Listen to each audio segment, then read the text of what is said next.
Doctor, నా కాళ్ళ మీద నరాలు వంకర తింకరగా ఉబ్బిపోయి నీలిరంగులో బయటికి కనిపిస్తున్నాయి. చాలాసేపు నిలబడితే కాళ్ళు భారంగా నొప్పిగా ఉంటున్నాయి. అసలు ఈ సమస్య ఏంటి డాక్టర్? నరాలు ఇలా ఎందుకు ఉబ్బిపోతున్నాయి? ఓకే.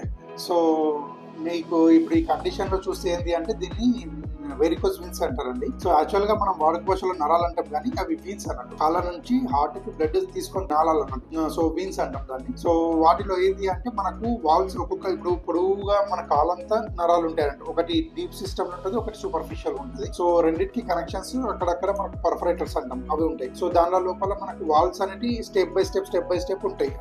అంటే మొత్తము ఒకటే కంటిన్యూస్ కాలం కాకుండా మధ్యలో ఆపి దాన్ని బ్యాలెన్స్ చేయడానికి. సో మీరు ఎక్కువ క్రానిక్ గా నిలబడడం కానీ, ఎక్కువ పనులు నిలబడి చేయడం కానీ, ఎక్కువ స్ట్రెయిన్ దానిపైన పడింది అంటే మెల్లమెల్లగా వీక్ అవుతుంది. వీక్ అయినప్పుడు మొత్తం ప్రెజర్ ఎక్కువైతుంది. ప్రెజర్ ఎక్కువైనప్పుడు ఏమైతుంది, నరాలు అన్నట్టు మెల్లగా సన్నగా ఉన్నాయి కూడా ఇట్లా ఉబ్బడము మెల్లమెల్లగా లావు కావడము, ఇట్లా మొత్తం తిరిగిపోవడము. కానీ నొప్పి ఉండదు. ప్రాబ్లం ఏంటి అంటే స్టార్టింగ్ స్టేజ్ లో నొప్పి అనేది ఉండదు పేషెంట్. సో అందుకే ఎంత లావు అయినా సరే, ఎంత ఉన్నా సరే నెగ్లెక్ట్ చేస్తారు. నొప్పి లేదు కదా, అట్లే ఉంటాయి. కాకపోతే ఎక్కువ ఎవరైతే నిలబడి పని చేస్తారో కాన్స్టెంట్ గా వాళ్ళ లోపల, సో అదే లేదు అట్లే నెగ్లెక్ట్ చేసిందంటే మెల్లమెల్లగా అడ్వాన్స్డ్ గా అయిపోతాయి అన్నట్టు. చాలా నరాలు ఉబ్బిపోయి మెలికలు తిరిగిపోయి బయటికి కనబడుతుంటాయి.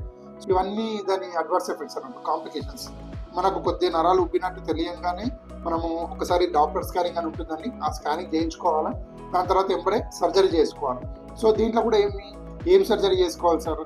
ఓపెన్ సర్జరీయా, లేజర్ సర్జరీయా అంటే రెండు సర్జరీస్ కి ఏది ప్రోస్ కాన్స్ ఉంటాయండి. ఇప్పుడు లేటెస్ట్ ఏంది అంటే లేజర్ సర్జరీ. సో అదే మరీ మెల్లిగా తిరిగిపోయింది, కాంప్లికేటెడ్ ఉంది అంటే అప్పుడు ఓపెన్ సర్జరీ చేసుకోవాల్సి వస్తుంది.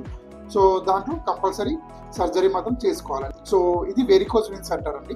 సో దీనికి ఏంటి అంటే పెయిన్ ఉండదు కాబట్టి చాలా మంది నెగ్లెక్ట్ చేస్తారు.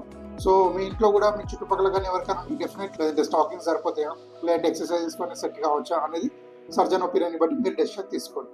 Thank you.